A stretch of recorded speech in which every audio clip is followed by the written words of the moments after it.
I still see people today that consume very little to zero carbohydrates a day. Is this sustainable? No.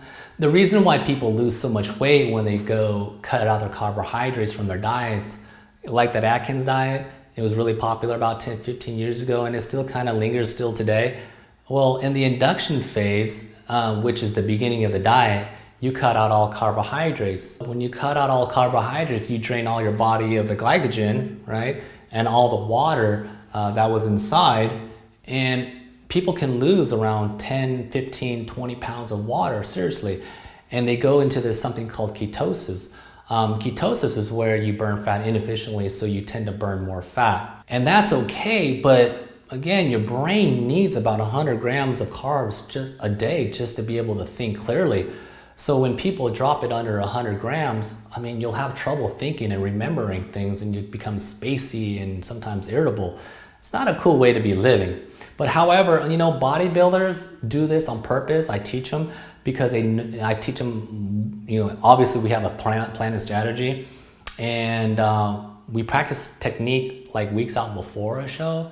So what happens is we drain out all the water and then we shove it back in with glucose and glycogen so they're full. And it gives more of a dramatic effect. So we'll choose a week, many months out from the show, and we deplete with carbs for 5 days, and then you'll start loading up for 2 days, and then you'll cut water out.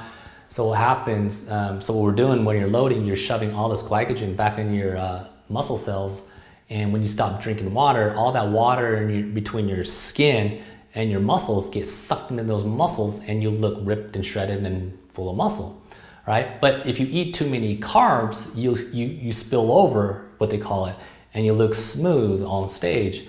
If you didn't eat enough, you look flat, okay?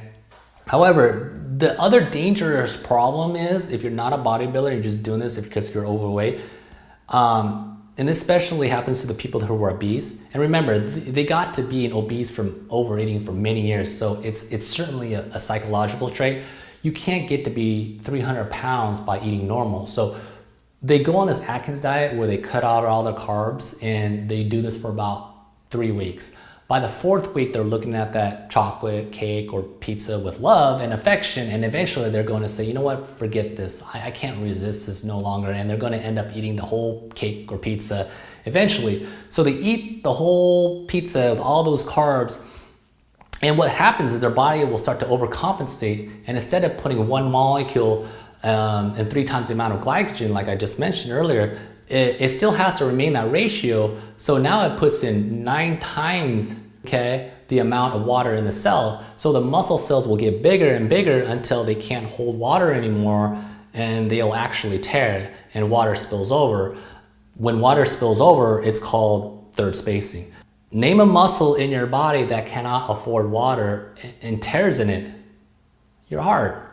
And that's why people that were on the Atkins diet, they go on this high amounts of carbohydrates.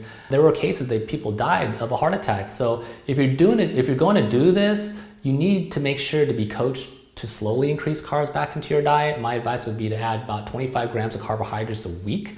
So they go from 0 carbs to the next week, add 25, and then the second week, add another 25, so you got a total of 50, and the third week will be 75, and reassess to see how they're feeling, and then maybe go back up to 100. And this is safe. However, bodybuilders do this on purpose because they know what they're doing, and most of the time know how much exactly they need.